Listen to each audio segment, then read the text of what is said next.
So what does success look like? Yeah. If we're at the end of this project and we're all raising a glass and celebrating, what have we accomplished at that point that's going to make everybody say this is a win? Exactly. And then, that is always a lively discussion, and it's a super fun discussion. It's like, we love learning these things, and you're trying to draw out that complexity and say, okay, let's set that aside for a second. And let's say, like, if these are the really critical outcomes that you're trying to get to, now let's, given our 4 areas of risk, let's start to unpack that.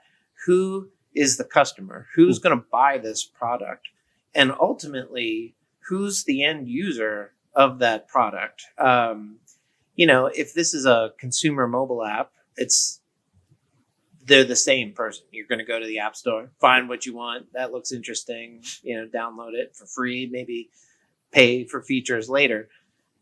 But if this is a big enterprise app and there's many users and it's a complex sales process and it's a complex, there's a license and somebody's going to buy it and it's going to be distributed across a big organization, that's a more complex scenario. So we really try to break that down, that if it's in, healthcare, where we might be dealing with doctors, nurses, and hospital administrators, as well as patients and their families. So, and insurance companies. And, how a lot do of different we stakeholders. Yeah. map all of that out?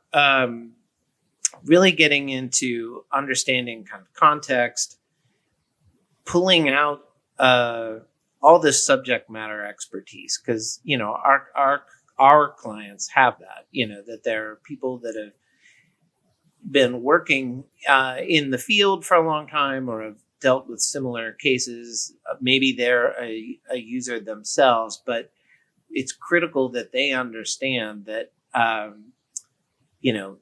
they need to kind of widen the perspective and make sure, one of the things we talk about a lot is, blind spots and having kind of a healthy regard for relying too heavily on your assumptions about how something is going to go. We want to actually start to collect and get feedback from these users and make sure, because they're not all like you.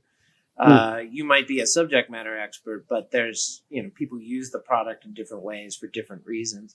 So starting with empathy for the user is really where this process begins. It is absolutely fundamental. Yeah, and trying to understand, what drives them, what are they hearing, what are they learning, what are they concerned about. Sometimes it's political, sometimes it's cultural, sometimes it's, where their kind of emotions come into play, depending on the nature of the product. That can be a big factor. So collectively in that, we go to now a more sort of hypothetical stance of what if scenarios. Like, what if, if this is what we think the user's needs are, and here's what kind of current reality starts to look like for them, here's how they do it today.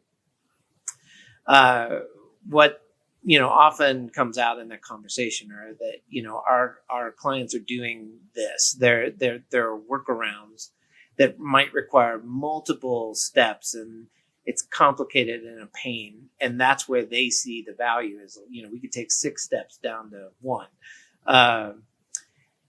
So we map that out with them, and that really starts to set up this kind of hypothetical framework of, if we build this, we think that it's going to have this result on this user.